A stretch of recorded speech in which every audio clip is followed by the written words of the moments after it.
મિત્રો મારી ચેનલમાં તમારું સ્વાગત છે। મિત્રો ચટણી તો તમે ઘણી બધી ખાધી હશે, પણ આ કાચી કેરીની ચટણી જો તમે એક વખત ખાશો તો તમને દાઢે વળગશે, એટલી મસ્ત લાગે છે। તો આજે હું તમને કાચી કેરીની ચટણીની રેસીપી બતાવીશ।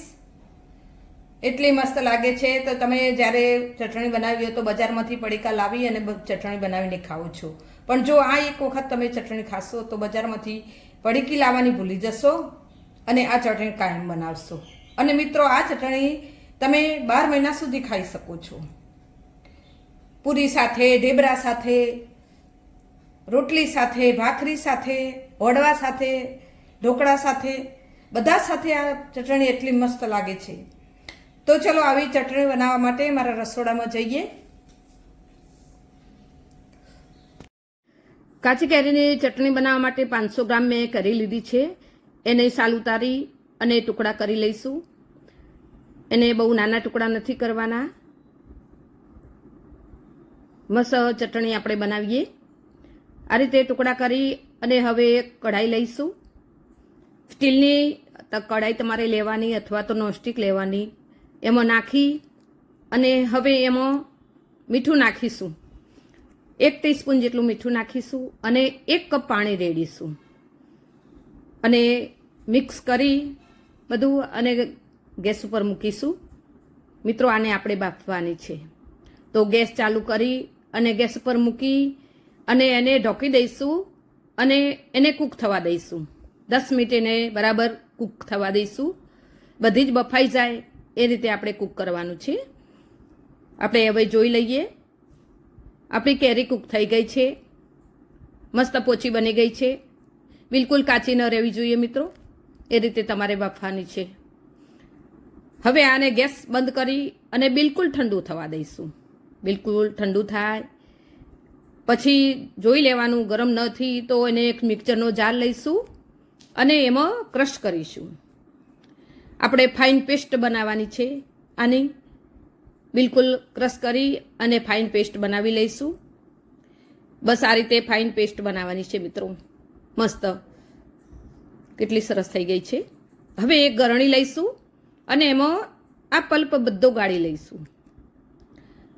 આ અંદર કોઈ ગાંઠા રહી ગયા હોય તો પણ ગાળીશું એટલે નીકળી જશે। હવે 1 કપ બીજું પાણી લઈશું અને મિક્સરનો જારમાં નાખી અને જે અંદર છે એને લઈ લઈશું અને 1 કપ પાણી પણ એમાં રેડી દઈશું। બધું જ પાણી આમાં રેડી અને આપણે પલ્પ તૈયાર કરીશું। બધું થઈને 2 કપ પાણી આપણે રેડ્યું છે। હજુ થોડું જાડું લાગે છે એટલે 2 ટેબલ સ્પૂન પાણી થોડું રેડીશું, એટલે 2.25 કપ જેટલું પાણી બધું થઈને આમાં જશે। બધું મિક્સ કરી દઈશું બરોબર। હવે આપણું બેટર તૈયાર થઈ ગયું છે। હવે કઢાઈ મૂકી અને 2 ચમચી તેલ મૂકીશું, 1 ચમચી જેટલી વરિયાળીનો સ્વાદ આમાં બહુ મસ્ત લાગે છે। 1 ચમચી જીરું નાખીશું અને એને ગરમ થવા દઈશું। હવે જે પલ્પ આપણે તૈયાર કર્યું છે કેરીનો એ આમાં નાખી દઈશું અને બધું જ હલાવી લઈશું। જીરાનો અને વરિયાળીનો સ્વાદ આ ચટણીમાં એટલો સરસ લાગે છે, મસ્ત ચટણી આપણી તૈયાર થવાની છે। હવે 200 ગ્રામ મેં ખોડ લીધી છે અને 200 ગ્રામ ગોળ લીધો છે। મિત્રો તમે એકલા ગોળમાં પણ બનાવી શકો છો, હું ખોડ અને ગોળ બંને લઈ રહી છું। એને હવે મિક્સ કરી અને ઉકળવા દઈશું। ગોળ ઓગળી જાય, ખોડ ઓગળી જાય ત્યાં સુધી એને ગરમ કરીશું। એક જાડું લેયર થશે એટલે આપણને ખ્યાલ આવી જશે, આ રીતે હલાવીશું એટલે ખ્યાલ આવી જશે। હવે આપણે સંચળ નાખીએ ટીસ્પૂન જેટલું અને 2 ટેબલ સ્પૂન જેટલું કાશ્મીર મરચું મેં લીધું છે। મિત્રો તમારે તીખું લેવું હોય તો પણ લઈ શકો છો, તીખાશ તમારા પ્રમાણે તમે કરી શકો છો। આને બધું બરાબર થવા દઈશું ને એક વાટકીમાં એક થોડું લઈ અને એને જોઈ લઈશું કે અડધા તાણનો ચાસણી થઈ હોય તો આપણી ચટણી તૈયાર થઈ ગઈ છે એવું સમજવાનું। તો અડધા તાણની ચાસણી થઈ ગઈ છે અને આપણી ચટણી મસ્ત રીતે તૈયાર થઈ ગઈ છે, કલર પણ મસ્ત આવી રહ્યો છે। હવે ગેસ બંધ કરી અને એને બિલકુલ ઠંડી થવા દઈશું।